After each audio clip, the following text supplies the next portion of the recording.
What's up, guys?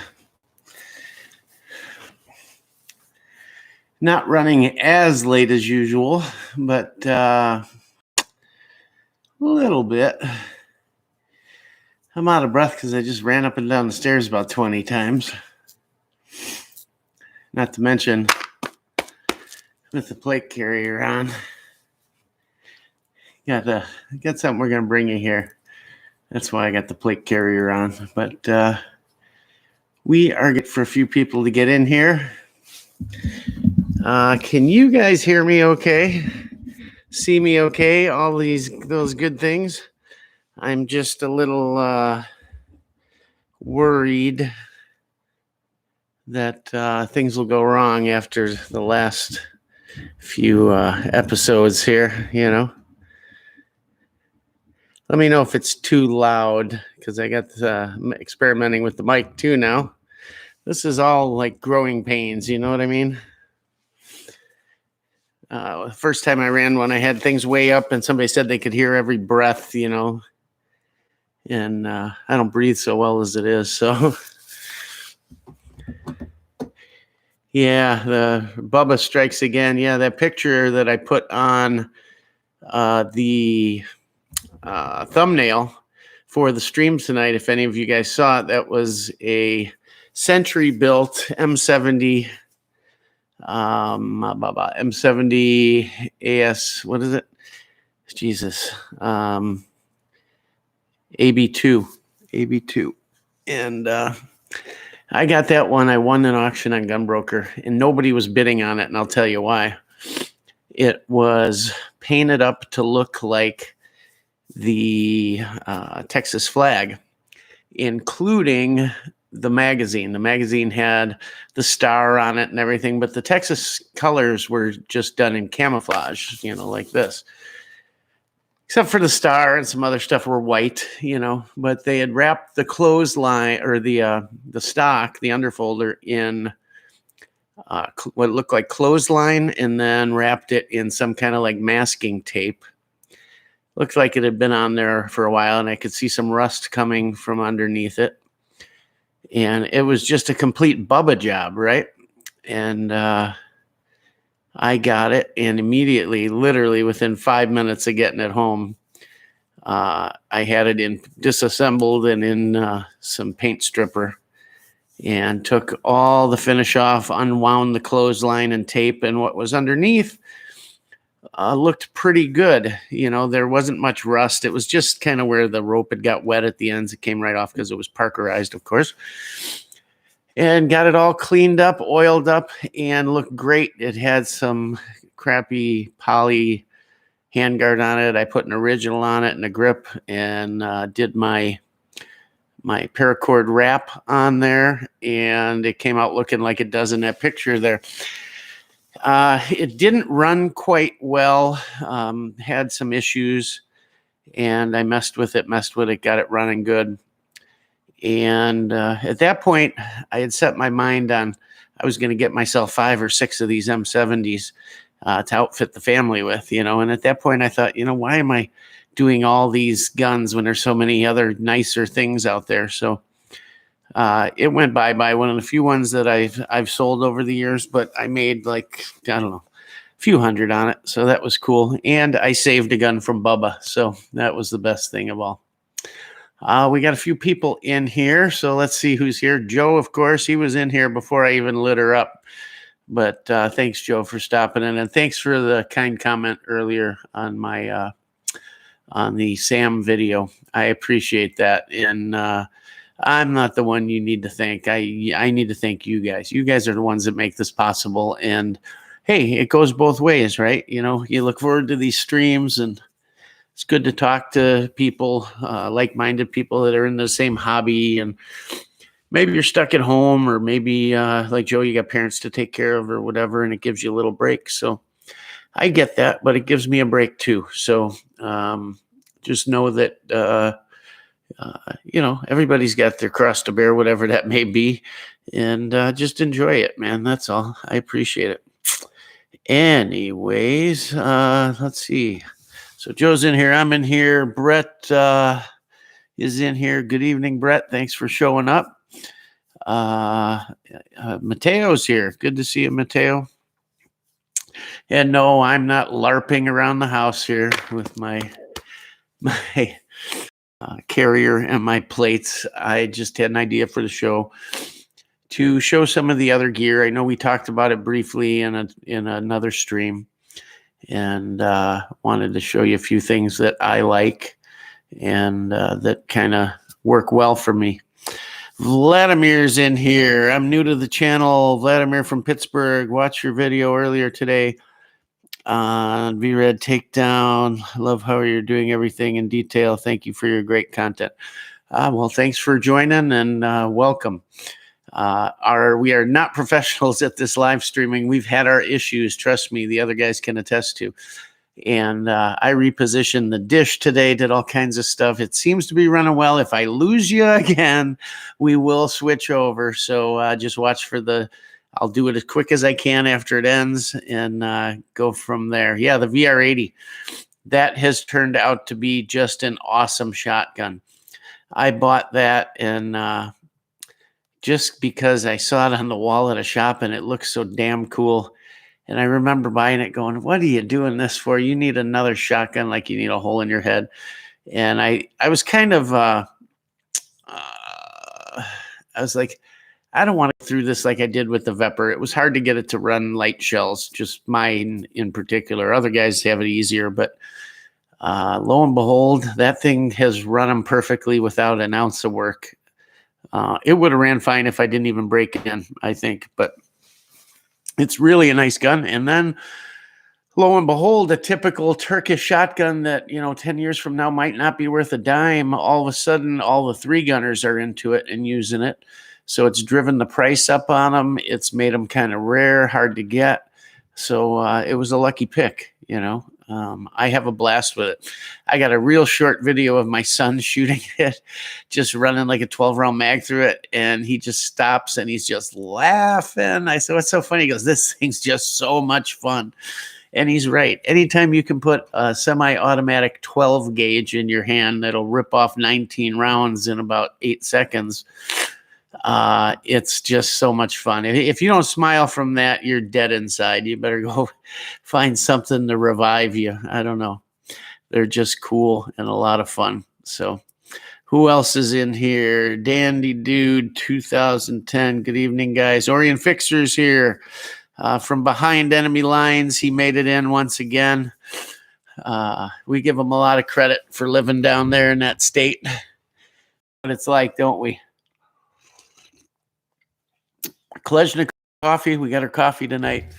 Tonight we're drinking just some good old Dunkin' Donuts mix. If you guys don't have Dunkin' Donuts by you, you don't know what you're missing. You don't know what you're missing. Their coffee is magnificent. Best quick coffee in the world. Anyhow, I kind of missed the tree. All right, Scott Steele, good to see you. So we're going to jump in here. I hope some of you guys saw the SAM video I put out. And it was just a little video of the SAMs I have, my little family of SAMs. And that's somebody mentioned, they said, you spelled, what did they say? You spelled Sam wrong or something in the title. And no, it was meant to be that way. You guys have heard the saying, the whole fam damily, like bring the whole fam damily along or something. So I did bring the whole, whole fam samily or something like that. I don't know. It was just a play on words, but he thought I spelled it wrong. He might need to get out from under the rock he lives under, but just teasing. Yeah, Dunkin' Donuts all the way. You got it. Forget that burnt taste in Starbucks stuff, right? Although I do like some of their stuff, I got to admit. And but Dunkin' Donuts is my go-to always. So I hope you guys saw the SAM video. We laid out the few things we have in there. Fixed stock SAM, the folding stock SAM, the SAM pistol that's all done up, and what else? What other one was in there? Oh, the SAM 5, the 5.56. hope you saw it in just kind of a brief overview of all of them. Laid them out there and showed you what they're all about.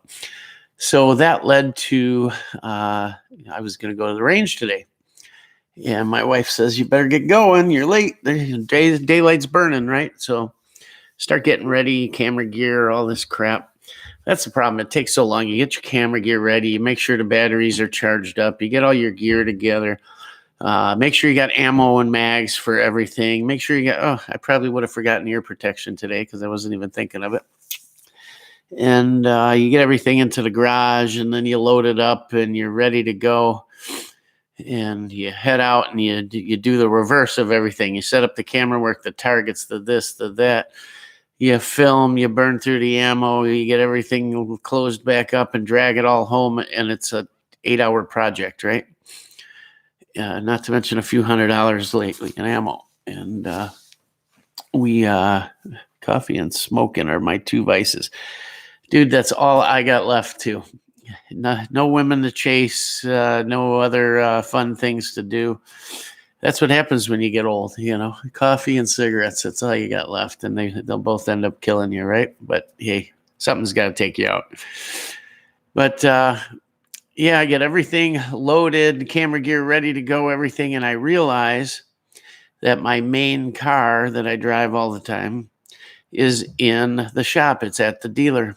And in the center console is the key card to my club. And that shot everything. So that's how my day went. And then I decided to get this thing running right. And it seems to be so far. Knock on wood. Anyhow. So that's what the day went. I was going to film a whole bunch of stuff and have some fun. I wanted to sight in that 5.56 Sam and some other stuff and make sure some pistols were running well, and didn't get to do any of it. However, it brought up a few ideas, and that being optics, number one.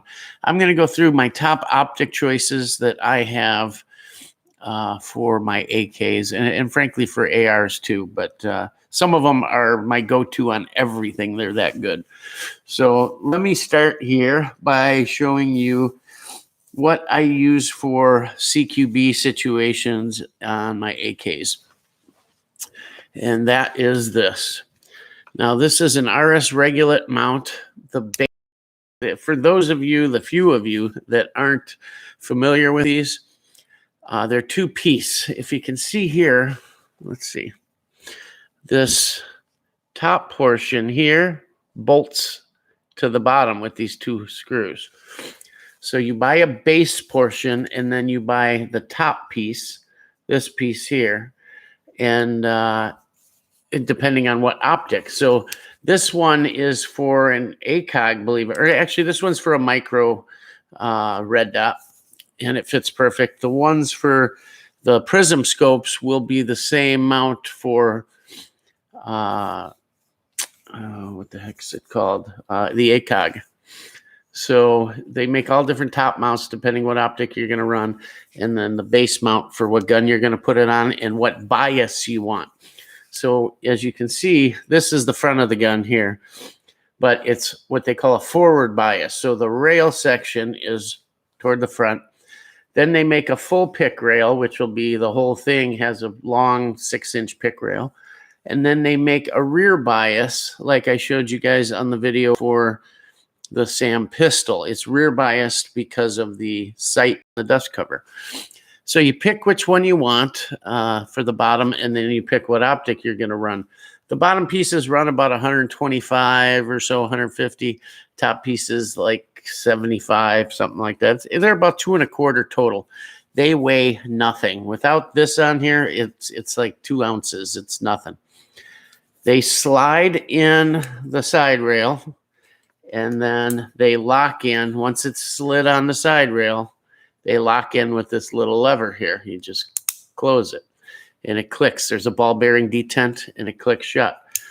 Each one's a little different on AKs. Now, unlike ARs, they're not all spec. Things can be a little different. You adjust them with this bolt here. You push it out using there's a screw here, and you push your thumb and it comes out, and you turn it just a turn or two, and it pre-tensions it or opens it up wider depending on the thickness of your rail, and then you can lock it in. So it works on everything. The only difference would be if you want a Yugo one, and they're all numbered. There's a number right in here. This one happens to be, I can't read it in this light, but the Yugo is like the 107. This might be a 103, I forget. But anyhow, that's what we use to mount all of these on our AKs. The only other one I use is an Arsenal, and I'll show you that here. And then I love these. These are primary arms. They're advanced micro red dot, so they have a few different red dots. They're basic, which is a dial for the intensity of the red dot. And then the advanced, which is this push button here, plus or minus. And the other major difference is the battery life. These have like a 50,000 hour battery life. So you can just leave them on. The batteries under here, it's your standard, whatever they are, 1032s or something like that. The red dot is crystal clear. And you know, real sharp. They're great. I don't know if I could get this camera to show it. I wonder if I could. Let's see. Maybe. Oh, there, maybe. Yeah, you guys see it? For a second. There it is. There's the red dot, right? It's on my hat there. There, if I can. There on the ceiling, you can see it. And that's with fingerprints and dirt and everything on there. But not bad on a camera, huh? But they work great, and they're not a lot of money. Primary arms, for those of you that think that Chinese stuff is junk, let me tell you something. It's come a long way. What I'm going to show you here, pretty much all of it is primary arms. I've used it all for years. This isn't short testing. I've used it for years. I have yet to have one fail, and they just work great. They're not a lot of money. I like them better than Vortex, for sure better than Vortex. They're just great stuff. I can't say enough about them. And any issues you may have, from what I hear, they handle them right away. I've never had an issue to even have to use warranty. I have on a Vortex, I've had it break out of the box, literally. And yeah, I've just had great luck with these. I've got some Vortex I use. I like them. But I can't even count how many primary arms optics I have. My second one you can use for CQB and reaching out a little bit. And I probably have at least 3 of these. This is a 3-power primary arms prism scope. And you buy these based on the caliber you're going to use it on. And this one, the reticle happens to be set up for 5.56 or 308. So their bullet drop is roughly the same when you're talking a BDC. And the other ones I have are 7.62 by 39 or 300 blackout. And that's for the AKs. So this one's going on that SAM 5. This is an Arsenal mount. This is an SM13. They make a new one now called the SM13V, and that fits on the Vepr folding stocks as well. This will not fit on a Vepr folding stock. You can't get it past the hardware for it. But they're nice, solid units. I've banged them around. They hold up really well. Similar locking system, adjustable, pick rail. So you don't mount things like you do on that. You have to use a pick rail adapter, or like this comes with a pick rail adapter. If I was to mount this on an RS Regulate, I would lose this whole bottom adapter, and it would mount into a V mount, like an ACOG mount, would make it lower. But on this, I'm gaining the height of the bottom pick rail adapter. Now, there is some height to the other one too, but it would be lower there for one, and these ride a little higher over the dust cover than the RS Regulate. So it just sits up a little higher. Right now I have to do kind of a chin weld with it. They come with dust covers. They're, your typical cheapy dust covers, not a big deal. I usually yank them off when using it. Unlike a red dot, this does have some eye relief. So for those of you that don't know, eye relief is how far your eye is from the end or opening of the scope. For instance, if I'm back here, I can't see the whole full diameter of the tube. As I bring it in, here's about the perfect eye relief for me right here. So that's probably about 2 inches or so. And yeah, so it needs to be set a certain distance from where you get your cheek weld. You'd have to bring it in or out on that rail, on this rail, because this mount is static on an AK. But what this has is an ACSS reticle, which is a bullet drop compensating reticle. It can do more than that. It can range, for instance, there's windage marks. So the average man walks at like 4 miles an hour or something like that. I can put a dot on him, and when he hits that dot, I fire, and the bullet catches him as he's walking. Pretty cool. And then ranges, the top line, the top tip of the chevron. This has a chevron reticle. So the top tip of the chevron is whatever you set it at. I think 100 yards, then 150, 200, 250, 300. And you just put that on and boom. And it even has range finding capability in here. At whatever distance, you can put your target in between that. And then if an average person is, I forget what it is, 5'8", and if they fit in that little space, it says they're 200 yards away or 300 yards away. So you put it on them. Oh, he's 300 yards away. Put it on my 300-yard line. Fire. Boom. It's over with. Pretty cool. It lights up red. It's illuminated, so everything lights up. But if the battery power goes dead, it's etched into the reticle, so you can still see it. I doubt highly I can get this to show in the camera, but let me see what I can do here. Let me light it up, and that may help. Let's see here.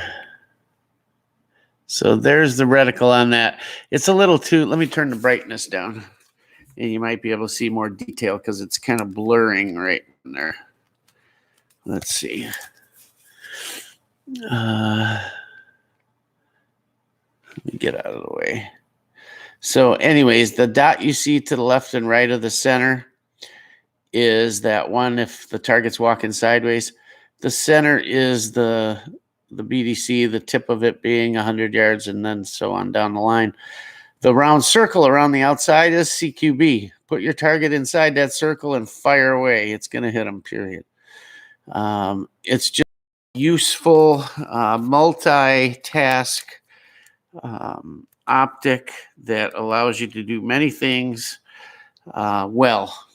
And it's kind of similar to an ACOG, and yeah, just works great. They come in flat dark earth and black. The flat dark earth, it's interesting.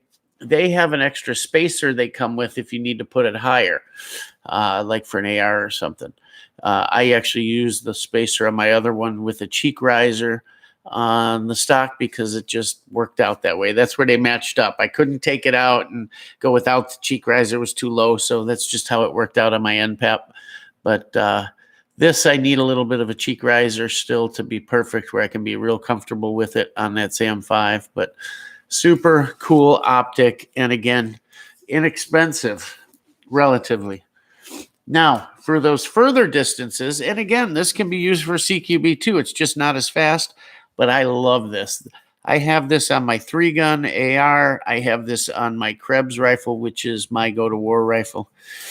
And this is a primary arms 1x6 variable low-power optic. Same thing. You got the ACS reticle, same as that, but 1x6 power, and it's adjustable. I can just dial it in here. I can go down to 0 like a red dot, or I can go all the way up to 6. and make out targets clearly at 600, 700, 800 yards, whatever. It works fabulous. I run super low mounts on this thing. And again, the Arsenal mount. And this thing works great on that. I've got Zenitco furniture on that Zenitco stock. That Zenitco stock lets me dial it right in. The eye relief is real good. You don't have to be right on this thing. And it's fabulous. I have a bunch of these. So this is a great all around, guys. If you want to go from 600 yards down to CQB, it works. The only difference between this for CQB and say a red dot is the eye relief. This you got to find your right eye relief, so it's not as quick as say a red dot, but it'll cover everything. So if I was to go with one, it'd probably be this. If I'd have two rifles, I'd probably have a red dot in this, and then three. Well, you see where I'm at. A prism, this, and then a red dot. And frankly, I used to have two of these set up, one a red dot, one this for the Krebs rifle, and I can just switch between because they hold zero. I don't have to re-zero it every time I take it off. Then the creme de la creme, not necessarily the best, just, man, this thing does its job so incredible. If you want to do CQB up close, red dot, you want a red dot, right?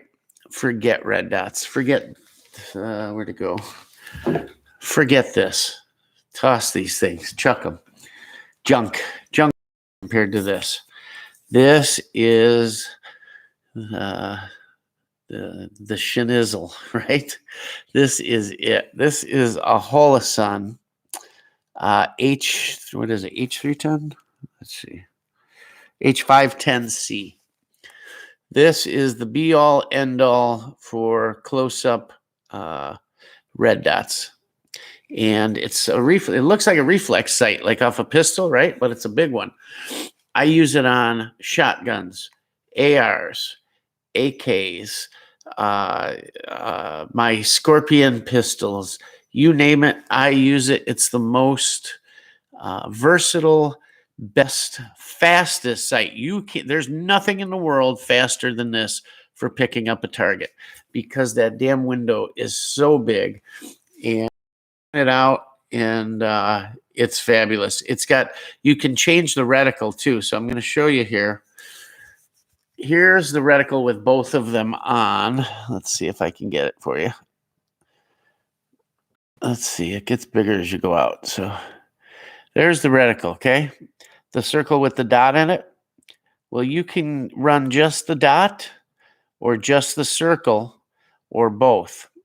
So if you're running just the circle, put your target in the circle, fire. If you want more precision, go to the dot. If you want them both, well, there they are.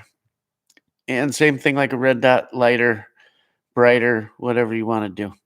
I even have one of these in green, the outside is flat dark earth and the reticle is green. And I've got that on my Scorpion, but I probably got 6 or 8 of these things. And they go on everything. They come with the quick release base like this, just snap it on. And it's fabulous. Mateo asked 3 or 5. Those are 3s on this Prism scope. I run 3s, guys. These come in 1 power, I think, 5, or I know 2, 3, and 5. I debated the 5, but 5 you really can't run as a CQB. It's just too much power. With 3, I can still run both eyes open. So it works out really, really well. But this thing, man, I almost hate telling people about stuff because then you think, oh man, everybody's going to buy them up. They're going to disappear off the shelf. But these things are phenomenal, phenomenal. Under $300, and the best all around buy, all around period. You can get rid of this mount and mount it lower, but this thing is so nice. You don't even need backup sights because if it takes a dump, you just pop the quick release, chuck it, and keep on going, Nice battery compartment so you can pull the battery tray out. It comes with all the tools and everything. Just a slick little, and all metal, really nice coated lenses. I don't know if you can see, but they're like orangish, the coating on them. And solar powered too. I forgot to tell you about that. Solar powered. So you leave it on, it runs without the battery if you're out in daylight, so your battery again is like 50,000 hours on these things. Holosun's really come out with some fabulous stuff. Their new one for the pistols is really, really nice. They've always been like a step above Primary Arms, but I'd swear they come out of the same factory. But who knows? It might be two companies just speccing the same stuff from the same manufacturer. These factories in China, they'll build stuff for a couple different companies out of the same plant. But that's what I got. That is my basics on 90% of my firearms. I do have some other stuff. I've got a long distance scope by Primary Arms. I think that's like a 10 by 30 or something on my DMR, my AR DMR. And then on my 308 Savage, I've got a cheapy scope on that, but I got to upgrade that. Right now it's a millet, and guys used to laugh at those. I've had good luck with it. I can line up 10 quarters at 100 yards and put a bullet through every one of them. And I've got the stacks of quarters to prove it with a millet scope and box ammo. But anyhow, that's the majority of my stuff is that. And I see no reason. I may go high end on the next gun I'm thinking about building up. And that may be with an EOTech Voodoo scope. They're about $2,000, $3,000 for the scope. We'll see. I don't know. I've just heard really good things about them. And the only reason I hate to go is because once you go and you experience that glass, guys, it's hard to go back. It really is. Let's get to some. I'm going to see if I can get up on these things and check out some. Okay. Ludwig Wittner's here. What's the difference between a Yugo trigger and a regular AK trigger? Double hooks? No, sir. As far as the stock, what are you talking about? Most of them come into the country have been changed for 922R and have U.S. triggers anyhow. But, there's so few double hook triggers around. You just don't see them. Except on pistols, maybe, that have come into the country because they don't have to change them. Let's see. I gave up smoking more than a decade ago. Donuts are my last. I love donuts, too. Cinnamon donuts, man. Oh, baby. There's a place up in Wisconsin here called Quick Trip, and they've got these cinnamon donuts to die for, let me tell you. I can sit down and eat half a dozen on my way home. Sneak them in before I get home so my wife doesn't know. Let's see. Joe Biden Special Reserve Basement Sniffing Hair. That's the guy's screen name. Okay, that gave me a good laugh for the day. Welcome. Can't wait to get my Primary Arms GLX 2x Prism. That's a good choice. That if you're a younger man and your eyes are good, that 2x is just enough to give you some extra. Trust me, I thought about it just to change things up because I already had the 3, but then again, I knew how good the 3 worked, so I went with it. Let's see. Mateo, did you ever pin the upper? I knew you were going to ask me that. I have not pinned a single one of my uppers. Why? Probably because I'm lazy. I don't know. They haven't come loose, so I haven't. But I really should, especially on the one I use on some of the stuff I use all the time and that I know isn't going to change out for something else that I'm satisfied with the way things are. I really should. Dan Dude just got the new Primary Arms Micro Red Dot MD20. Sweet. What's the difference in that one? Every year they come out with a little different, and I haven't bought one in a little while because I've been buying those Holosuns, to tell you the truth. if I'm doing a red dot, I'm doing the Holosun. The only reason I did some red dots is for fitment, and that was one on my mini Draco. Had no more room, but for one of those, and on the Sam 5 pistol. So other than that, where your space is really at a premium, I'm going with the Holosun.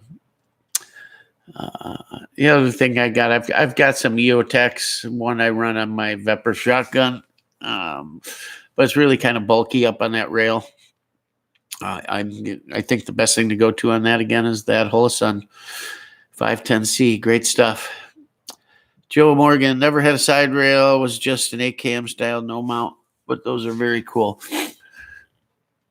2032, what's that?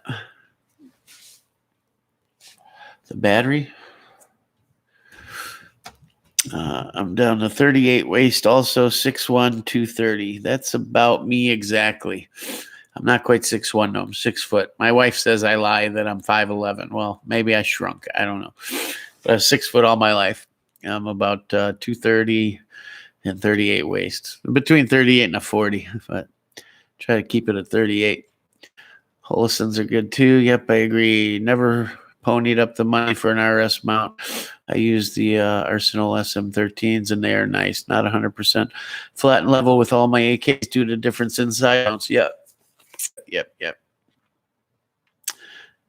See, I get optics, but I'm a fan of iron sights. I like iron sights too. They never lie to you. They're never wrong. Once you adjust them, they're good. It's just the older I get, the easier it is with an optic. It is as big as the target. What is the reticle or something? I think optics and red dots are just a fad. Yeah, no. I thought that way till my eyes started getting older. Yeah, my eyes change. I think with my blood pressure. I swear to God, all of a sudden they'll get toward the end of the night. Man, things are blurry as hell. I'll tell you one thing I can't do. That's red dots on pistols. I can't do it. I am so trained to iron sights that I just can't do it. That brings up another thing. I just got the new Romeo Zero for my P365 XL. Neat little sight. I was taken back at first. I'll give you a brief review here, kind of. I was taken back a little bit at first because the housing's made of polymer, right? And I thought, boy, if this thing takes a whack, it's shot, But then again, you drop your gun, and that's a problem, right? Everything's scratched up, screwed up. So, yeah, you're not dropping it. But I guess anybody that had a problem early on and they called for warranty work, they would send them out a steel cover for it. Well, this one came with the steel cover, so that solves that problem. You torque it down 8 inch-pounds, and it mounts up real nice. It's tiny. It's no wider than the rail. It's super tiny. Nice and bright, crystal clear. Looks like it'll work really well. I don't know. I have the same problem, though. I bring it up, and I'm so used to irons that I have a problem with it. So probably I got it just to do the video, really, and like everything, I pay for it. I don't get anything free at the channel, and I think I'll get rid of it when I'm done doing the review. I'd like to review that Holosun one for you guys too. That seems to be nice, and so probably dump that after I do the video. We'll see.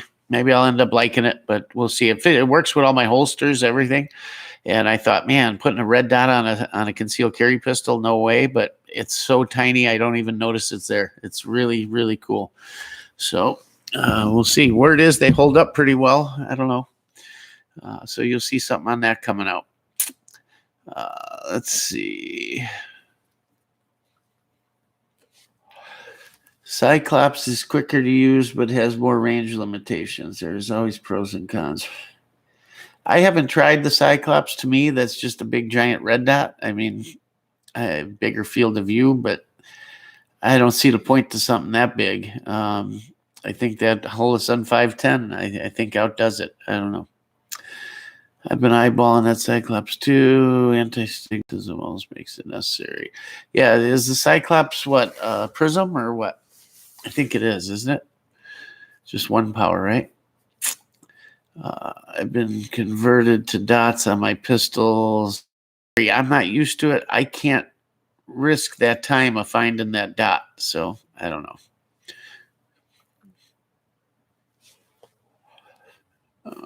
Let's see. 508K, the flat top titanium body Holosun with the green dot. Is that pistol one? The 508? I think it is. Yeah. I want to try that one out too. I'm gonna do a review on that. Yeah, Cyclops is Prism, so that's cool. But then you're working with eye relief again. Yeah. Anyhow, I wanted to show you that. And carrier, the reason I'm wearing this tonight, to hide my fat self. No, I'm kidding. If anything, it would accentuate it. I showed you guys this in a previous live stream. And I hadn't had any body armor since the police department way back. And that was just soft armor back then for pistol caliber stuff. That's all it stopped. And when you left the academy, they measured you, I forget. A few weeks into the academy, they measured you. And then when you got out of the academy, they issued it to you. And when you left, you turned it in, and that was that. And so I hadn't had any for a while. And I didn't want to spend the money on ceramic. I was just going to get steel and then AR 500, which some people make fun of. But after having this, I can tell you it's no reason to make fun of it. The carriers are really nice, really well stitched. The Velcro, everything, the shoulder pads, everything's well put together, well thought out. They fit well. This one has an optional cummerbund, but it's the laser, so I can put side plates in it if I want. I don't have them right now. It comes with the regular straps too, but nice thing is you can detach them without cutting them off. So if you want to get rid of the cummerbund, just run the straps. You can do that too. But I like the cummerbund. It just I like feeling like I'm held in by stuff, by equipment. Not constricted, but just held in, if you know what I mean. I don't like things flapping and moving, and this just holds super tight. While still I can move everywhere I need to move. The plates in this are kind of a hybrid plate. They're not, I guess they're true ceramic, but they were a special build for them. And partially I think they do it because they run short on plates. And they get what they can. Their lead times are out sometimes 8 to 12 weeks. And these were available on the spot. They will stop everything except 30-06 armor piercing and 308. They'll stop 7.62 by 39, including this, the bimetal and whatnot. And they will also stop 855. It's not considered armor piercing, but it's got the steel penetrator. It'll stop that, and 193 it'll stop. So your intermediate rifle cartridges, except for 308 and up, basically. So pretty damn good protection. It's ceramic. They're made by an outside source, or they may be the in-house ones they make at AR 500. Pretty light, much lighter than steel, that's for sure. what are they, 11 by 10, 10 by 11, whatever they are. The smaller plate, but really nice. They fit in here snug. I've got two things. I've got the kangaroo pouch that goes inside the admin pouch that I could use with 3 mags. And then I've got the shingle on the front too. And right now I've just got P mags in it. So I can run 6 with that kangaroo pouch, but it puts it out a little bit. And the kangaroo pouch it's not meant to run with a shingle, but you can. It's a little more awkward. But those are the mags you're going to burn first anyways. And then I'd mount a couple here. I've got an old IFAC kit, but I got a new one coming for this. And I've got my tourniquet on the back. I got 2 more tourniquets coming. And just a general pouch. Plus, I have a dump pouch for it. And it's just a nice little rig. It's comfortable. What I like is the shoulders are out a little bit up and ride on my neck and chafe the hell out of it like some of them do. They ride out and they don't move. I put this knife on here real quick. Just to show you guys how things can mount. Also, my radio, my antenna and stuff works well with it. I've got to get a push-to-talk thing right now. And then I'll rig all that up. But I put this knife on here because another part of this tonight is going to be some of the knives I like to carry or to keep on my belt or on my chest rig or my carrier. So this one I found actually with my brother-in-law, I believe. They live down in Tennessee, and they're lucky enough to have a Frost Cutlery outlet by them. Frost Cutlery, for those of you that don't know or aren't into knives, got started kind of cheap Chinese knives, right? But they are kind of a distributor there too, so they have a lot of other stuff when you stop in their store, and they're cheap. So we always stop in there when I'm down there, and I get him in trouble. Sorry, Gerhardt. But I drag him in there, and we do what guys do when we see stuff and spend too much money, and our wives get upset. Well, they get over it, right? Better to be yelled at once than twice, right? So anyhow, we were in there, and I found this. It's a Gerber, and I like the way it mounts. You can mount it like this, sideways on a belt. There's other carrier pieces that came with it. It's got the whatchamacallit, the zip clips, for Molly that come with it. And it comes with other adapters. I can mount it sideways across the back of my belt, the small of my back, whatever. But it clicks into this really well. And I don't know if you can hear the click, but let's see. It snaps in. It ain't going anywhere until you pull it out. But really nice tactile grip. It's rubber. This concave area here and here actually have harder polymer in it. And you can just grip it really well. Perfect size. It's almost like a utility knife. It's full tang, nice thick spine. It's got skull crusher on the end, for breaking whatever you need to, and you can put a lanyard through it.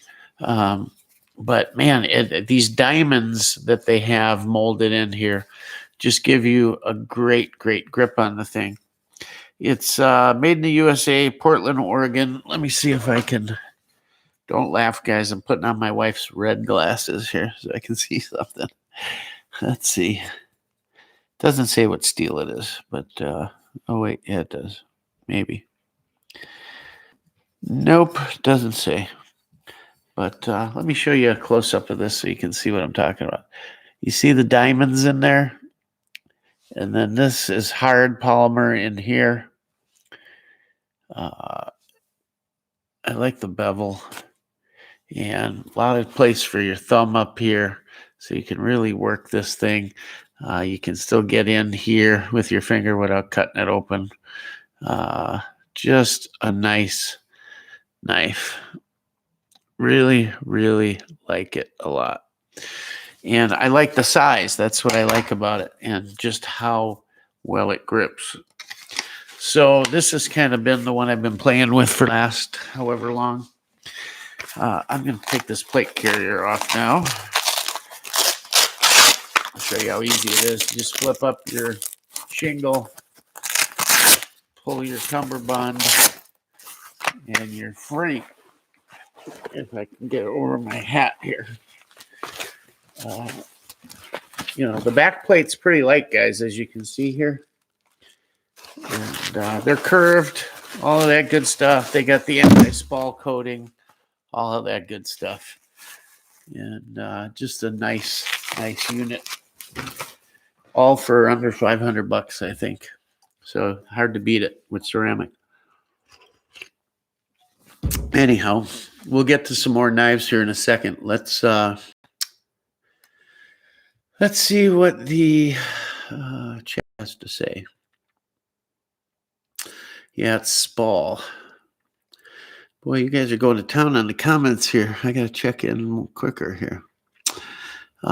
Ceramic, they're ceramic. Did I find 4XL carriers here? Just waiting. They had 4XLs? Holy shit. I haven't seen anything that big.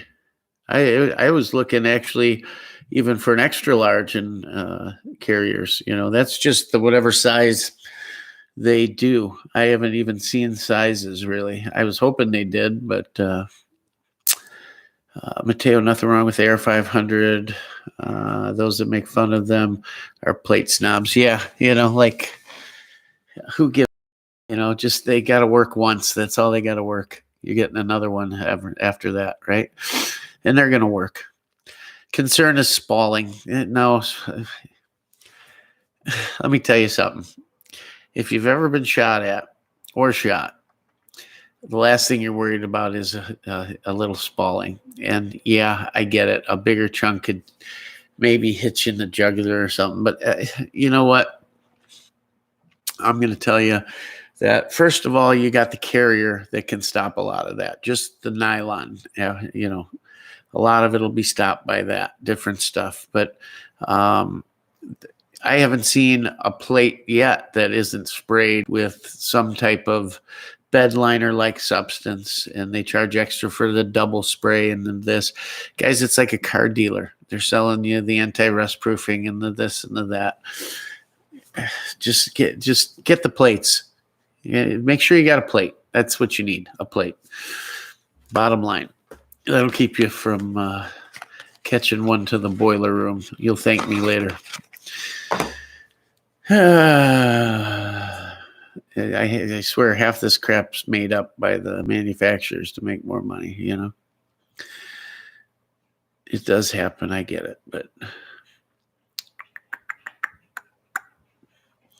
And ceramic, you don't have to worry about it.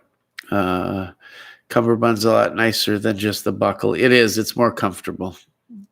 Those dig into your sides, especially if you're prone or you're crawling around or moving, poking you in the ribs and stuff. That's the worst.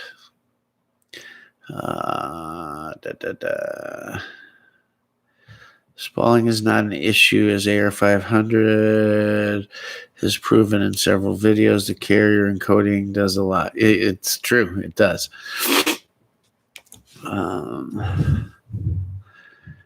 Spalling is shrapnel, basically, is what they're saying. But, yeah. My favorite kind of all-purpose knife is a Mora, but my Moras are nice. Those are that's a Swedish company, I believe. They make a lot of cool fishing knives, all kinds of stuff, fillet knives.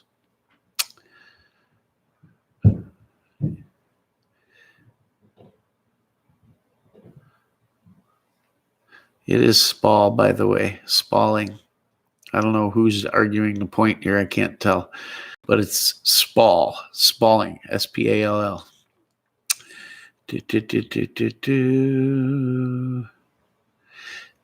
And yeah, it's pieces of the jacket and whatnot that come flying off, as well as maybe some pieces of the plate. But you're mostly concerned about the pieces of jacket and whatnot.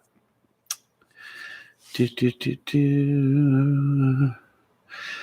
think by the point you worried about shrapnel exploding is the point you're in the middle of a gun. My point exactly. My point exactly. Forget about it. It's not worth it. Doesn't matter. So what? You get cut open a little. It's better than having one through the lungs, double lung. Mechanical spalling occurs. High stress contact points, for example, in a ball bearing. I think it's used in a different way when it comes to plates. I know what spalling is on bearings as well. Yeah. I'm not even going to get into that argument. And shrapnel occurs from a bomb intentional design. Yeah, let's go with the thumbs up. How are we down to 11? I must have bored some people with the knives. Anyways, let's get into a few more knives that I like. I'm going to start out with an all-time favorite here. And I still love this knife no matter what. And that is the good old trusty K-bar. I have the stacked leather handles, but this Kraton or whatever they call it is super nice. Nice grip.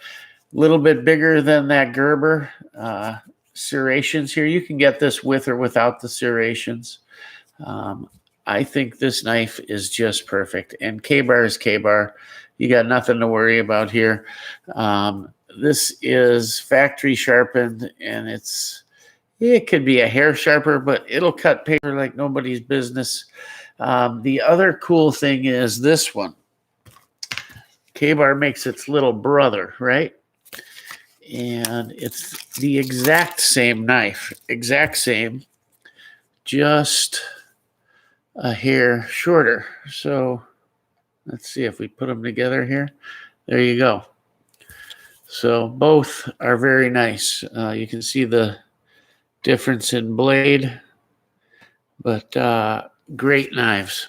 I think I bought this one first. I like the size, and it's just, super nice. And you can just wheel it all. It's fast. It just, boom, it's ready to go.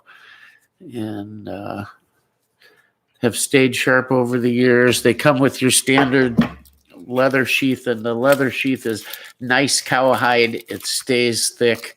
It doesn't get all crapped up and floppy. Simple snap, full tang, and yeah, there's the word right there, K-bar. That's what counts. Anything else that looks like it, forget it. Buy the original. This is great stuff. I do really like the leather, the stacked leather, but when it gets wet, muddy, blood, they get slippery as hell. They'll slide right out. These won't. I've got a couple other, here's a K-bar. I think I showed you this. This is the Big Daddy K-bar. This is one size up. I'll show you from the big one. So here's the standard size K-bar, right? There's the standard size, and here's Big Daddy. So I got this too at that outlet with my brother-in-law. And the only thing I don't like about this knife is look at the thickness of the spine on this one. I don't know there we go. And then look at this one. I mean, granted, I got the serrations here, but it's so thin.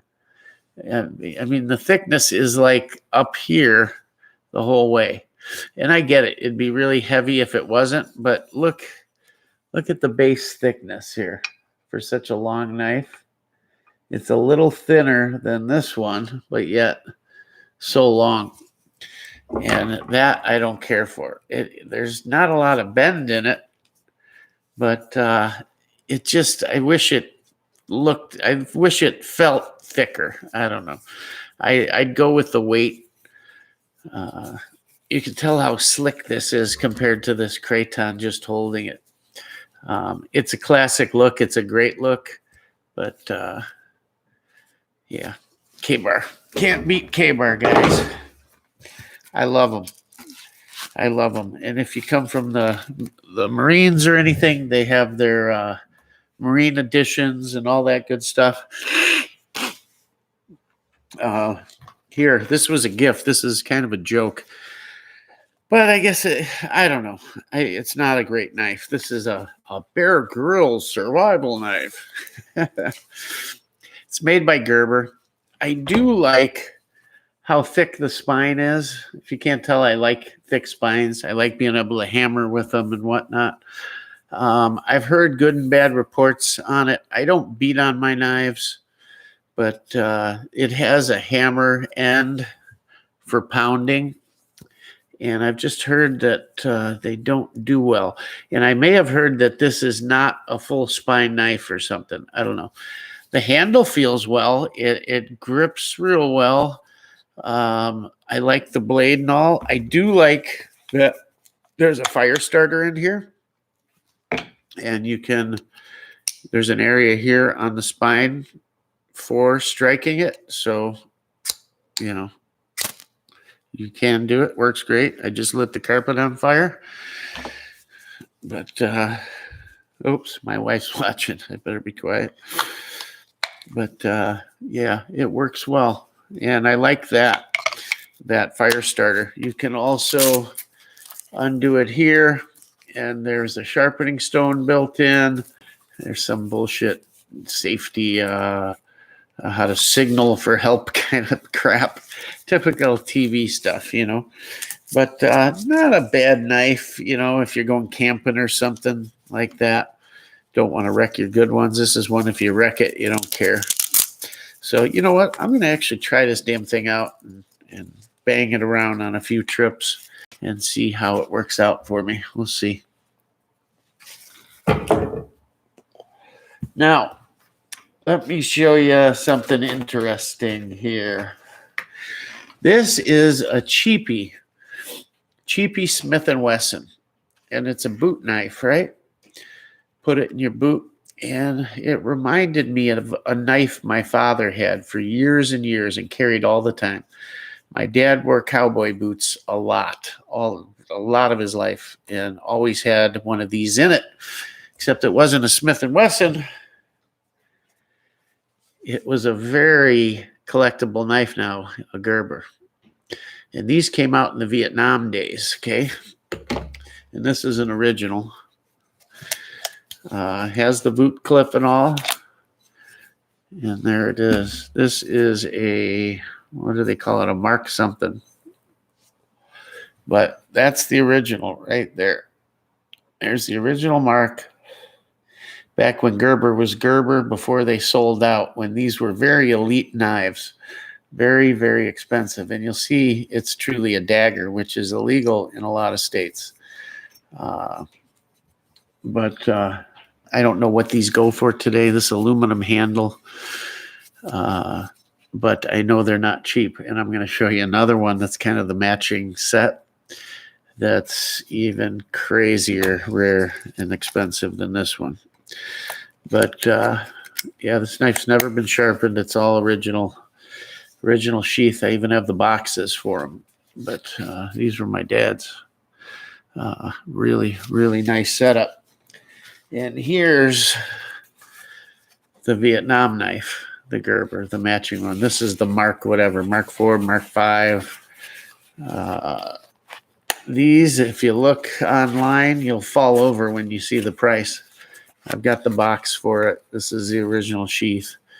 And there's the knife. These were used by the famous Rhodesian troops and a lot of the Vietnam SEALs and all of that stuff. This was the knife. Had the pommel, the skull crusher, serial numbered Gerber something USA serial number. And there were some earlier ones that were OD green and whatnot. I don't know where this falls in, but it is an early one. This has been in the family since the early 70s. So if that tells you anything. But it is set up with all the stuff. They would strap them to their legs. They'd hang off the duty belt. They'd put them in the small of their back, tie them to their kit, everything. Came with the stone, and just a really, really special knife. Back then, I don't think anybody knew who Gerber was, but the guy's using Gerber kind of thing. You know what I mean? Let's see what you guys have to say about these.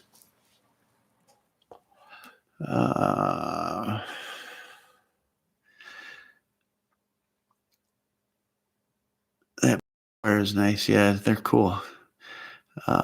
GI Tanto from Cold Steel. Cold Steel makes some really, really nice stuff.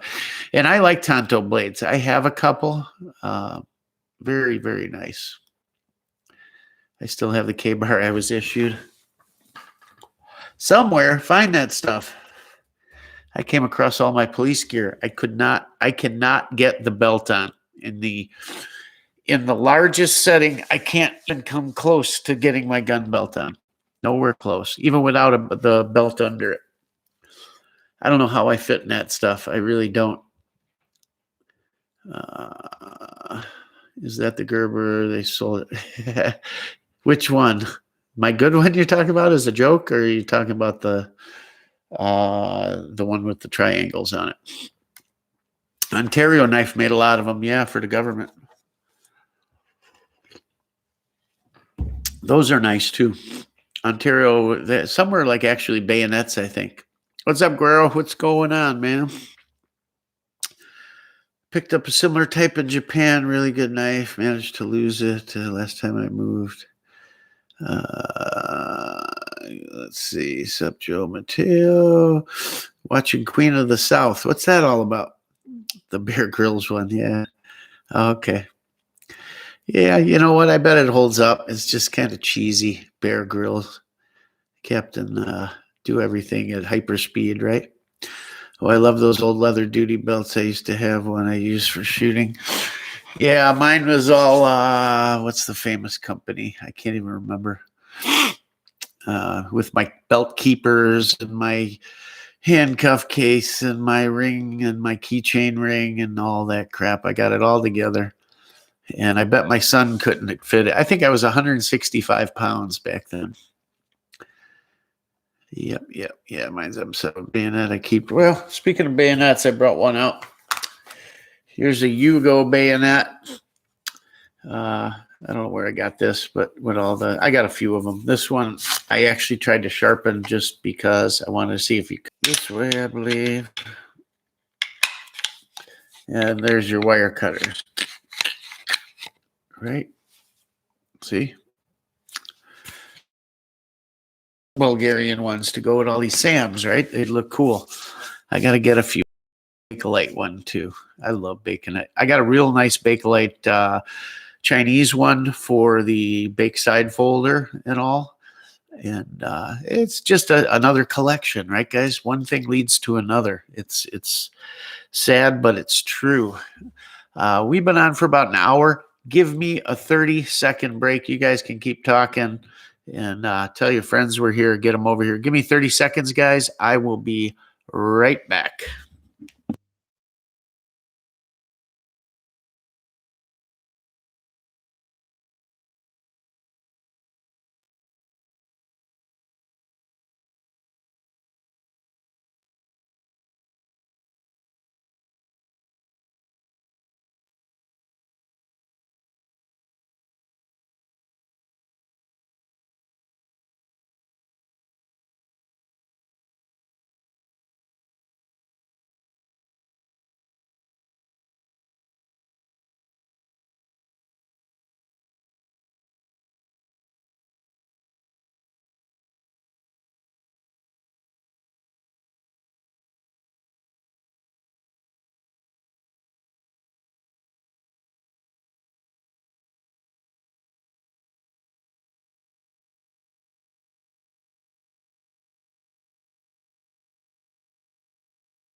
All right, we're back.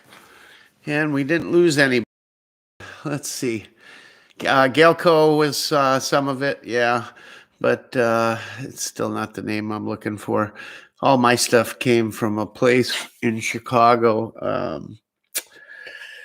Shore Galleries. They were a big police supplier, still are. And right before I went in the academy, or maybe right when I did go in the academy, they give you a list of stuff you need. Kind of like going to kindergarten, they give you a list of all the crayons and stuff you need. And you head out to a police supply place, and my dad was a cop, so I went with him over there and picked out all the stuff I wanted, from my uniform, pants, shirts, all that stuff, shoes, gun belts, holsters, on and on and on, handcuffs, Smith & Wessons on the handcuffs, speed loaders, because I was the last class to go through with revolvers. And I picked out, at that point, pretty much, they gave you a list of the guns that were approved, and pretty much the three you would have considered. There was a Ruger in there was the Smith, and Colt. And looking back, I'm pretty sure I could have picked a Python.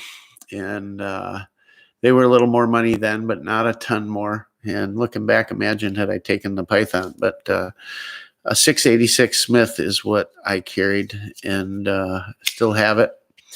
That's my wife's nightstand gun, and in stainless. My dad had a blued 6. His didn't have the rail that came out all the way on the bottom, but his was, early 70s, 60s, the most beautiful bluing you've ever seen. And it's a shame that it got holster wear over the years, and that's kind of why I didn't go with it at the time. And I'm out and buying all my stuff, and my dad said, stop, I'm paying for your gun. So he bought me my gun, and the rest was on me, but he paid for that. So that was like his little gift to me when I went in the academy. Anyhow, still got it, and I'll never sell it. But yeah, that was that. And that place is still there, Shore Galleries in Chicago. At least the last time I was down there, it was. It's smaller now, and they used to cater to the public as well as a gun shop, but I think now they're just down to police stuff only. It used to be able to get good police trade-in pistols there too, because they would do all the big contracts for the different departments, suburban departments around Chicago. Anyhow, for the price, you don't get the best of anything. Yeah, they're cheap. Fluorescent, funny, I went at 189 and got out a boot at 135. Holy cow, dude. Man, oh man. Well, I'll tell you what. I had Mr. T, the actor, actor, maybe. His brother was one of my instructors at the Chicago Academy. And one day, they'd do this thing where you crawled on your knees and your knuckles through the basement of the academy. And I had to do that for a few hours till my knuckles were bleeding and everything else. But I went in that academy at whatever shirt size I was at. And like in 8 weeks' time, I had went up 2 shirt sizes because my arms and my shoulders and my chest had gotten so much bigger. It was ridiculous. I remember coming home, and I was just out of college when I went in, and I still lived at home. And I'd come home, and I'd be laying on the couch, and I remember my mother putting pillows under my arms because I couldn't hold them up. I was shot. They just worked you and worked you. I give them that, man, oh man. But 2 shirt sizes in 6 or 8 weeks, whatever it was. Anyhow, I went in. I was lighter when I got out, but man, a lot bigger, let me tell you. Anyhow, I learned that by accident while working on a couple of strip clubs. That's a weird job, ain't it? Strip club bouncer. You get to see a lot of crap there from both sides. I walked right past me. Yeah, I had to call her back and laughed it off. I had something similar happen like that. I went down to Mexico for a few weeks with a buddy of mine. We drove down in Jeeps and we were living on the beach in Puerto Penasco, which is now, well, the kids called it Rocky Point, and now I don't know what they call it, but it's built up now and it's high dollar. But back then everything was built out of used lumber, and some people would have what they called summer cabins down there. Water truck would come put water on the roof. You had an old gas generator out back. You'd pull to start, and you had 2 bare wires you stuck in a plug to get electric to the house. The shack built out of old road signs and used lumber, and we were down there for a few weeks. And I was so tan from riding in the back of the pickup down there. We had horses on the beach, all kinds of shit. And I was so tan, my girlfriend at the time came down and rang the doorbell at my buddy's apartment in Arizona. And I answered the door, and she said, "Is Chris there?" And I looked at her. I said, "It's me." She says, "Oh my God, what the hell?" Yeah, amazing, isn't it?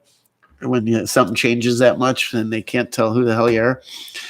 Anyhow, so I wanted to go through those knives, some of my favorites. That's what I kind of carry on my kit, the K-bar or that Gerber. I really like it. These other Gerbers, they're nice, but right now they're too collectible and too expensive to use. They're just display stuff. I mean, you could use them, but it'd be a shame to wreck one. So they just stay on display. But K-bar or those Gerbers, I really, really like. And they're hard to beat. So why not? Hey, the internet is holding up and holding up great. So that's a good plus sign. We got that down. I hope you guys like the SAM videos. I've got stuff coming on the M18 pistol. We're going to run that through. I got to do a lot more shooting, and I'm going to do a video on the Micro 9, the Kimber Micro 9. Thing just doesn't want to feed right with certain ammo, so I'm just going to run that son of a bit in and just pound 200, 300 rounds through it. I was going to do that today, and of course didn't get the chance, but going to use some more video on that because I'd really like that gun to be a reliable carry piece. And right now, I mean, I got some old ammo in it because it's self-defense ammo. And I think it's just loaded a little shorter. I don't know. A little longer ammo and it loads fine. So I just want to prove it out that it's absolutely reliable. And then I won't have that that anxiousness about carrying it, you know. You want to make sure it's right. So we're going to get that down. Got that Rock Island Armory 1911. I just want to run the hell out of that thing.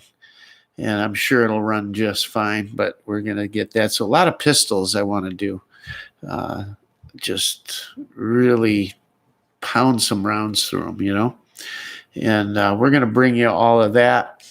We're going to bring you the sighting in of the SAM 5 with that 3-power primary arms prism on there. We're going to bring you that. What else? The side folder. We're going to run some stuff in, make sure the irons are on that. We were talking about import rifles last week and what I was going to do there. And I've been thinking all week and watching some stuff, and I don't have a bullpup, so it's for sure. I'm 98% sure it's going to be the IWI Tavor, and I am pretty sure I'm going to do the X95 as opposed to the SAR. I don't know what you guys think about that. A lot of guys, they said, are going back to the SAR. One, because it's original and iconic. Two, some of them just like the stuff, but the trigger I hear is really bad in that thing, like over 10 pounds. And yes, they make a fix. Geisley makes a trigger for it, but then you got to spend another $300. And the mag release is weird and a bunch of other stuff. So the X95 is actually a little shorter. The only thing is you can't get the OD green in the X95 unless you go to the 18-inch barrel. And I really don't want to do that. I want to keep the shortness. So it's either going to be black or flat dark earth. What say ye? Black or flat dark earth? What do you guys think? I'm leaning flat dark earth on it.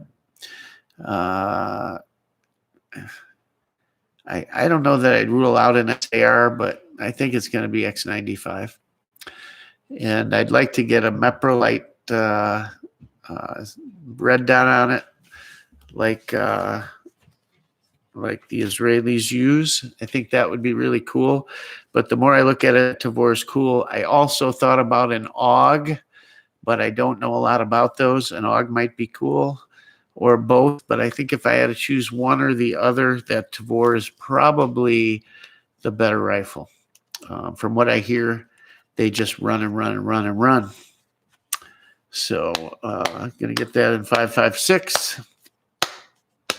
And should be a lot of fun. I can't wait. So I'm glad I kind of made up my mind on that. Let's see if you guys are commenting on that. What can I say? It's gotten expensive. Check out the Sam 7S. Yeah, we've got a Sam 7 side folder. Out of box. Put my exit. I think 50 cents a round for. Yeah, that's about what it's going at now. 50 cents a round, Guerrero. That's the cheapest I found it. And my go-to is out right now, except for that corrosive primer stuff. I did find some at a couple other places, and I damn near ordered a case tonight because I keep X amount on hand that I don't touch. And I thought I had another 1,000 rounds for shooting on the channel and stuff. And I'm loading up to go to the range today, and I'm like, damn, I must have shot that. And then I'm thinking, wait a minute. No, I remember getting that case. So I'm looking around. I can't find it. Work. I said, guys, look under my desk. See if there's a case, a 1,000-round case under there. I know it sounds weird, right? 1,000-round case under your desk at work. But that's where I put it till when it comes in and before I could get it out to my car. Nothing under my desk. I call shipping. They didn't get anything. Like, what did I do with this? I check online, the records. Yep, it's shipped. Yep, I did get that case. I'm getting things. I'm thinking it must be in the trunk of my car. I must have just left it because I've been splitting stuff up in different locations, right? Not keeping everything at one location. So I've split a lot of stuff up. Some is in caches at certain places, secreted away. Stuff is at other locations. I've got stuff split up. And I recommend you guys do that too. Don't keep everything you have in one location. Split it all up. That way, government or whatever, they're not going to get anything close to what they think. So you have stuff secreted away, hidden away. That's all I'm going to say. Make sure you have equal amounts spread out everywhere. As many places as you can where you know you can get to or are going to be or will be going or can go to or on the way or whatever the case may be. But don't keep it all together, guys. Don't. For safety's sake. And make sure where you're going to put it is secure. I recommend alarm systems. And I recommend good locks and big dogs and all of the above. And nobody will get your stuff. Nobody. But make sure you're splitting it up because God only knows what can happen down the road here. And I'm talking more government stuff than anything, but keep it safe. Mateo, FD, I think that's the way I'm going. Joe says black. I don't know. FDE. I'm so sick of black. So I think FDE. It looks cool in that. We'll see. But yeah, 49 cents a round. Oh, that case. Yeah, I remembered I had split that one up into one of the caches. So I don't have access to it right now, along with. You got to put here, guys, put X amount of mags, X amount of rounds, and X amount of rifles in each place and make sure they go together. That's all. You need a full setup, right? A full loadout everywhere you go, and a couple, because it's not just going to be you, right? It'll be a family member with you, a friend, or whatever. So make sure you got it split up accordingly. And that's what I do. So, yep, I remembered where it went. So I was looking to get another case because I'm not jumping into that one and into what I have here. And so I went to order it, and it was 50 cents around, 49 cents, I think. And I thought, yeah, God, that's expensive. I'll hold off. It won't kill me to hold off. My other guy will get it in a couple days, and it'll be cheaper. So, yeah, that's that. I had enough. I unloaded a whole bunch of 40-round mags I had and used that. It was what I was going to use. So we're okay till that gets there. Everyone has hopped on the Buy 39 ammo bandwagon. Where'd it go? It just bumped on me. Now I can't see it. Damn it. I hate how this thing jumps on you and you lose what you were reading. Where'd it go? Where'd it go? Where'd it go? Where'd it go? I don't know if it's going to go down very fast, the price of ammo. I don't know. But yeah, everybody has jumped on that 39. 39 was available forever, and now it's not. Yeah, I don't know about the AUGs. I'd have to. I've never shot one, so we'll see. I've had luck with 9. I've had luck with 9 too. I don't have a problem with 9 right now. I did like you, Guero. I got it like at a big 5, but different and same old price. I think it was probably that kind of money or less for some blazer I got. And I don't know. I think that trip was 5-6 boxes, and I was going to run all of that today. I hate ammo scalpers. Yeah, I don't scalp ammo. I buy it for myself. You rarely use 9, huh? I used to never use 9. I didn't even own a 9 until a couple of years ago. I had 40, and yeah, I didn't. I never shot 9. Now with everything I got seems to be 9 lately. I don't know. Black matches everything. Yeah. But I'm not paying $50 a box. Watch your big box stores. You'll find some. 9 is around 30 a box here. That's pretty cheap. Sportsman's Warehouse. Reverse Plum, 125, 40.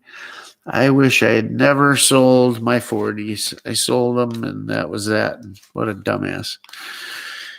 Oh, well, what are you going to do? Anyway, so yeah, we're going to go with that Tavor, I think. I watched a lot of stuff and just neat. Yeah, Will works for guns. That's the problem, right? Those Scorpions are so much damn fun. And so much fun to shoot. You just burn ammo like nobody. There was a few months there where I was going through 3,000, 4,000 rounds of 9 a month just in the Scorpions, just burning it up. It's just so much fun. So much fun. Oh, God. It's just one of them things. It's crazy. Go for the Tavor if it makes you happy. That's what I'm going to do. It makes me happy. Glock has released the G22, 23, and 27 in their Gen 5 line. Huh. I've got, what do I got? I got the Glock 44 and a Glock 17. That's it. That's it. I don't know. That's all I need right now. Thought about getting on that. I wouldn't mind a 10 millimeter. You know, hey, 4, right? Just a big 40, that's all. But sounds cool. Be good for up north, too, with the bears. We get some big ones up here. Be nice taking them, going for a walk or something. Bring that with you. Better than carrying the 357. So, yeah, I can't wait to get that. I'm going to have to start looking tonight, actually. Speaking of Glocks, got this little tool here, kind of neat. It's 4 Glocks, and it's kind of like a switchblade. So this one is the front sight tool socket or nut driver. They're really shallow, guys. If you've never removed or tightened a front sight on a Glock, a regular socket won't get it because just the chamfer on the socket is too long to grip it. So this is for tightening or removing the screw that holds the front sight in. Then the other one, let's see, how's this work? I got to hit a button there. This one is a little screwdriver / prying tool. The other one here, let me fold these up. And we'll get to the other two here. This is for the punch the pins out of them to take them apart. And the last one is, I don't know what the hell this one's for. It's a little, I don't know. Another one. Anyways, they're all for taking down a Glock. And it all comes in this neat little package. And it's made by whoever the hell that is. Let's see. 4-in-1 tool for Glock. And it's made by Real Avid. And it's held up pretty well so far. It's nice to have with you when you're working on or bringing a Glock along. You can throw it in your pocket, and there's nothing you can't do on a Glock with this except maybe slide rear sights in and out. But works well. Works well. I've done some nice trigger jobs on Glocks using ghost parts and stuff. Maybe I'll do some videos on Glock triggers for you guys. I do a lot for, and people seem to be pretty happy with them. So maybe I'll give some tips on doing Glock triggers. Pretty simple, really. There's a couple key things you need to keep in mind and or do. And once you're proficient at doing those, you're good to go.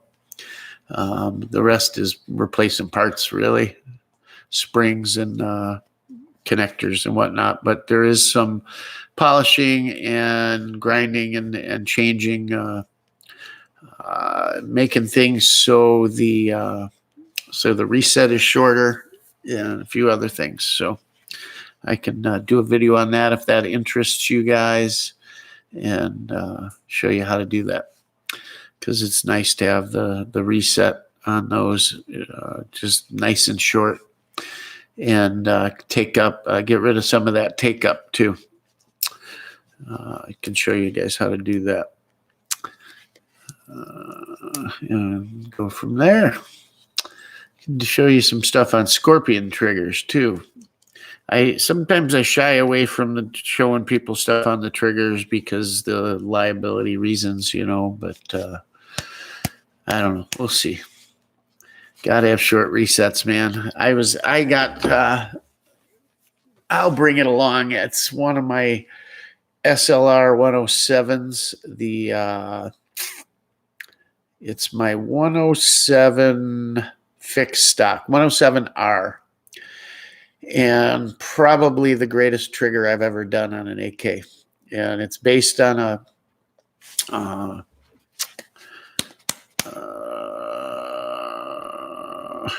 trying to remember. Based on the triggers I like so much on those. I can't remember the letters. It escapes. Too many damn letters in guns. The older you get, you can't remember them all. Anyways, based on that trigger, and I did some work on this thing, and you want to talk about fast? Oh, holy moly. I mean, it's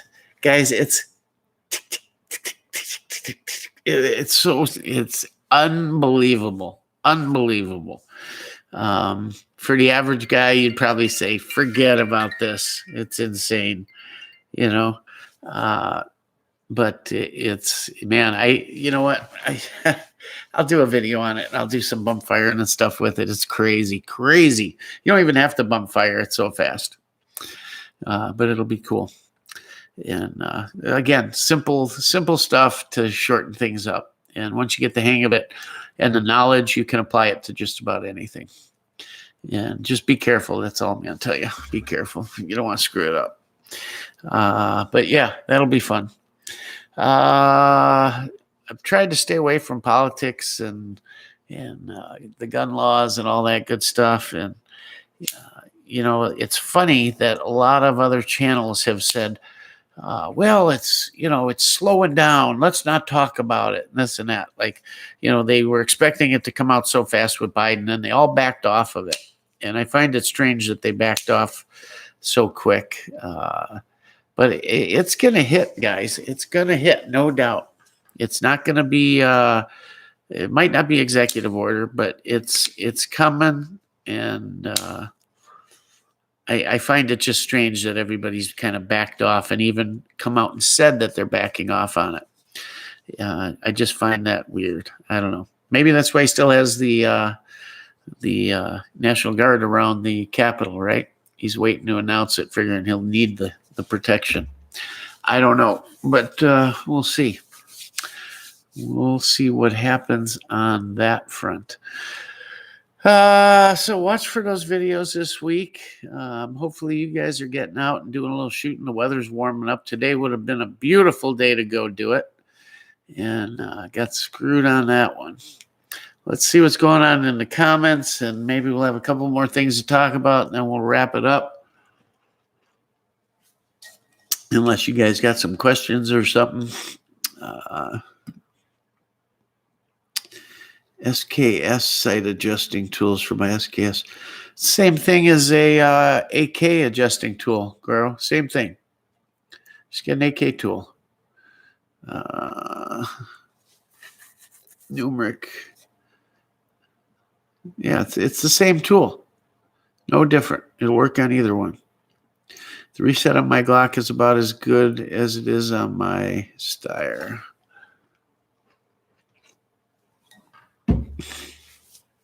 You guys looking for a good holster? Check out Scorpion Tactical. Got some great holsters from them on Amazon. Really?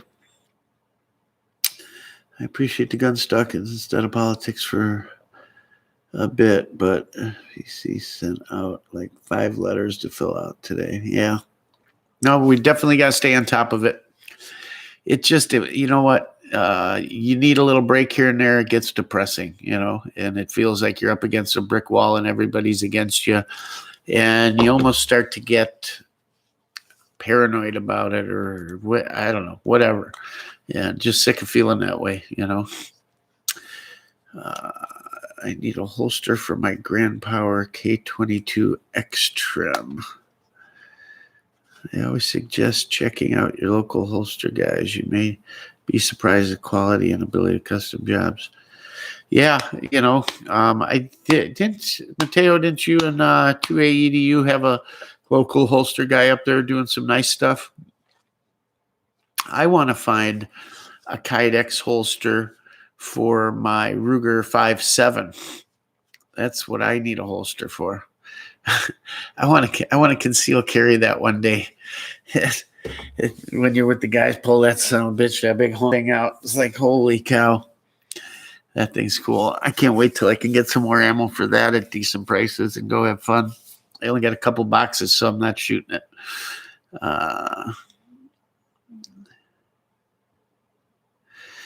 Yeah, don't be paranoid about the ammo thing. Guys, if you want ammo, it's still out there. you can find it. It's just a matter of paying up for it right now, but it is what it is. So, it's one thing if you can't get it, period. It's one thing if you can get it and it's just the price or whatever. Granted, it's not on the shelves, but it's going to be a while for that. But I'm starting to see guns on the shelves again, a lot of guns. So I think the ammo, that's not going to clear as quick, but it'll get there. It'll get there. The ban on ammo import. Yeah, that would be just a knife to the heart, wouldn't it? Especially for AK guys. Oh, man. Mateo, EDU does. I have a guy here in town. Why don't you find out if he'll do one for a 5.7 Ruger?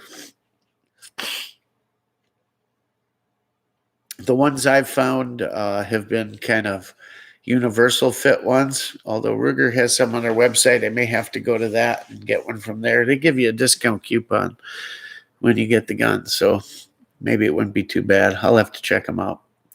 But it's just such a neat gun. I think I told you guys I found a used FN 5.7.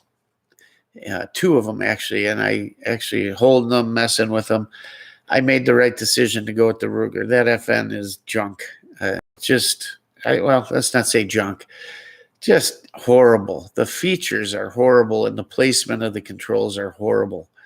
That Ruger is leaps and bounds over what that FN is. It really is. So, yeah, I'm glad I did that. Really glad I did that. Check out their holsters. That will work for a gun. Oh, he stopped in here, right? Yeah. Oh, you're telling will work for guns is stopping there. Okay. That might be a little more rare. They might have some. I bought a leather one or my G2C and a wife a Kydex one for a Taurus. They're awesome. I've been paranoid about ammo. About the ban. I saved all my shotgun shells. Going to look into reloading 12 gauge with ball bearings as buckshot.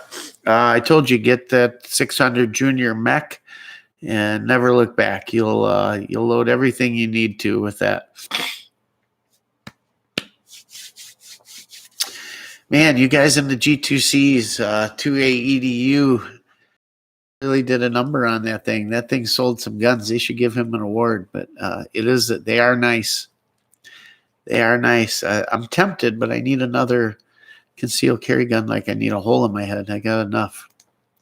If I was looking, I'd definitely buy one, but I don't need one. There's already a shortage of shotguns. It's like $1,200 high point in your hands.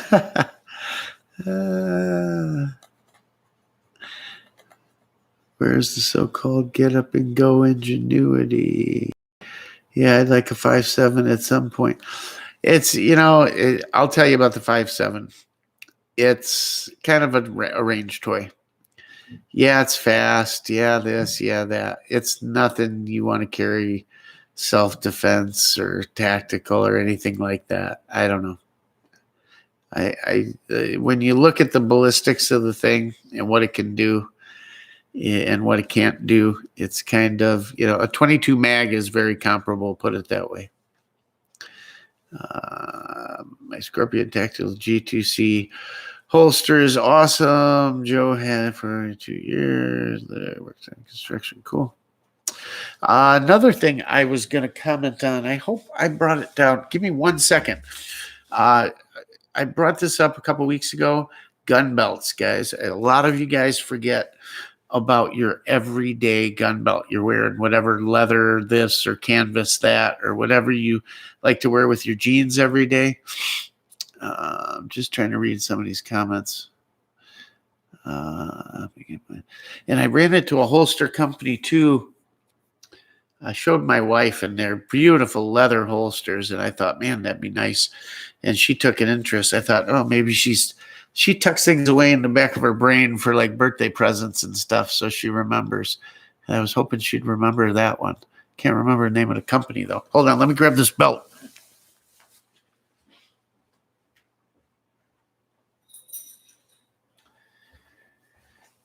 So you guys, a lot of you will wear whatever belt with your jeans and this and that. And as important as the gun, as important as the ammo, as important as the holster is the belt, right? That's what gives you, it's everything. It's what's holding that thing to your body. It's got to be up to the task. It's got to be stiff enough, wide enough, thick enough to hold that holster in, hold the gun in, and hold everything to your body right, because you can't lose that gun in a fight. You can't have it fall out. You can't draw that gun and have the holster come with it. You can't afford to have too much flex in the belt where you can't get the gun out, or whatever the case may be. You need a sturdy belt. And there's some leather out there and whatnot. But to me, a lot of the leather belts, you look at gun belts, if you're a gun guy, whatever. And to me, that's a giveaway to a lot of people. And half of the concealed carry thing is the element of surprise, right? So you don't want to be tipping anybody off. But I found this, and I'll tell you the manufacturer in a minute, but it's nylon, okay? Thick nylon, okay? You can see how thick it is here. And in some areas, it's, let me find it. It's doubled up, in some areas. But by itself, it's really, really thick. So thick that, look at this. It's not floppy. Look at that. It holds itself. It's not, like that. This is holding its shape. It's not, limp-wristed, whatever. Very, very thick, heavy nylon. And here's who makes it. Let me show you. 511. Say what you want about their stuff, but some of their stuff is very good. I've worn this belt now 3 years, 4 years, and it's still that stiff. I wear it almost every day. They make a few different versions, and I've got a couple different versions. The one with the plastic buckle, stay away from it. The buckle, you can't tighten it up right. It tightens the wrong way. Just weird. Get this buckle.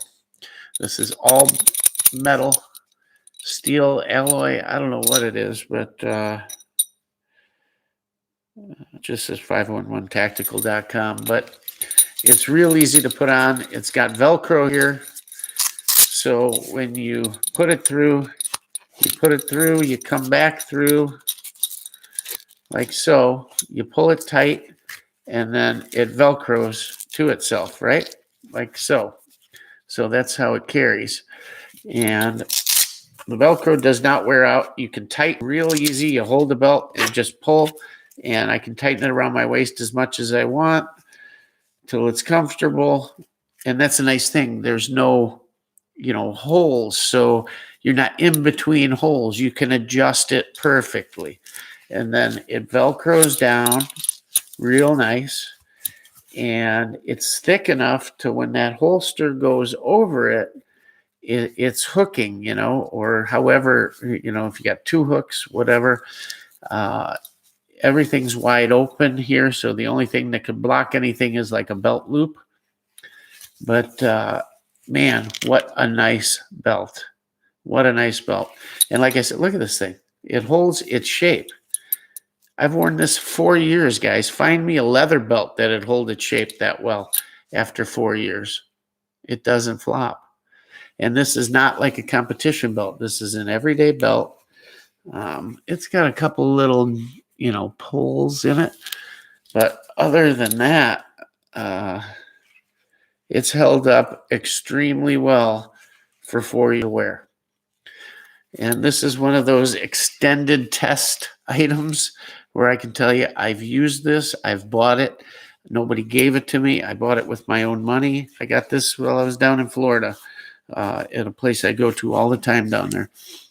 And it works. It just works. Always works. It holds everything in right. So go with it. Take a look at it. I don't know what it's called, what model.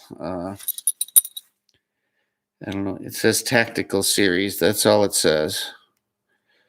Style 59409, maybe? I don't know.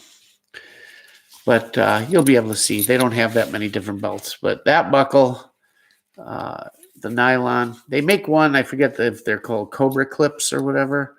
That one I might try. But this I know works. Fabulous belt. And as much as we talk about concealed carry here and the amount of money you put into guns and ammo and training and all that, get yourself one of those.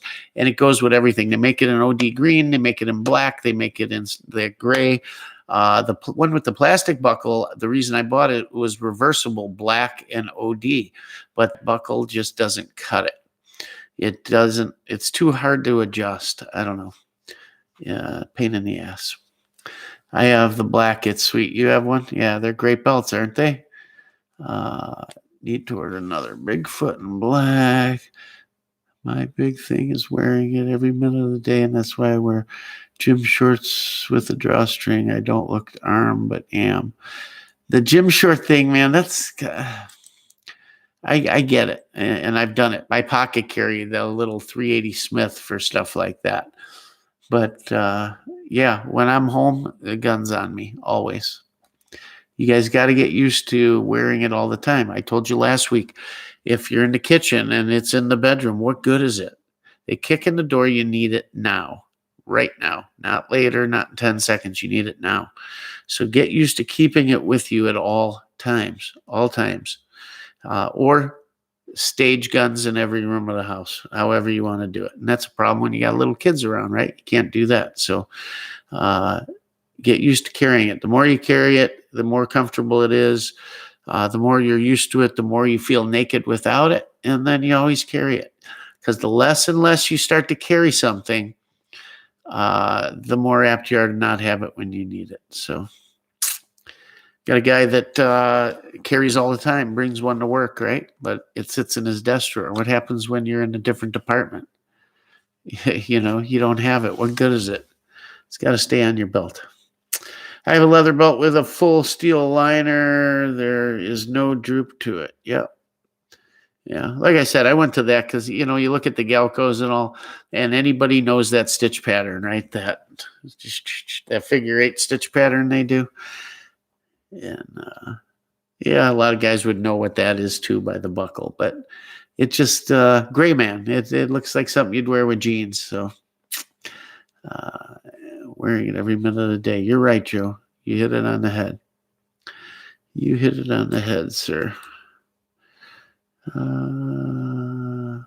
Guerrero's taken off. That sucks. Anyways, guys, that's all I got for this week. I'm going to let you go. We're coming up on 2 hours here. Shoot me some emails this week. Let me know what you want to hear about. Anything you want me to go over. I got a couple ideas for next week. And we'll go from there. Thanks, as always, for tuning in. I appreciate it more than you know. Do me a favor, though. Tell your friends about it. Get them to sign in. Get them to log in. Come on over. I'd like to see this thing pick up a little steam, and we'll go from there. So we'll get you some more videos out this week. We'll go from there. Remember us with your super chats. We do have super chats available here. Our Patreon page is going. We've got patches coming and some hats and a few other things. So keep that in mind. But yeah, thanks for tuning in. Check out the videos. We're posting some cool pictures. How'd you guys like that picture earlier I put up with the announcement of the guys in the snow camo with the Moes and the Gants? Pretty cool, huh? Pretty cool old picture. Anyhow, thanks, guys. I truly appreciate you coming in. I'm glad our internet kept up with us tonight. And I'll see you guys on Friday over at 2A EDUs. chat. It'll be good to get over there and listen to him. He's got always some good stuff on there, so make sure you get over and check in with us there. If you come up with, like I said, anything you guys want to see, hear, talk about, give me some ideas. It's not easy to come up with ideas to talk about every week, but hope I helped you out with some of the optic choices, maybe some of the knife things, and the little stuff we forget about. If you can, start looking into some armor. Get yourself some armor. It's a good thing to have. Keep you safe. Keep you safe. Anything's better than nothing, guys. These soft armor, steel, whatever you want to do, whatever you can afford, something is better than nothing. Just keep that in mind. Stay safe and protect your loved ones. Take care of this country. And God bless this country. God bless you guys. And that's about it. That's all I got, guys. Thanks for everything. I really appreciate it. You don't know how much it means that you guys check in with me to hear me babble every week. It really means something. So, again, thanks. You all have a good night and take care. Love you all. As always, Rockford Ordnance out.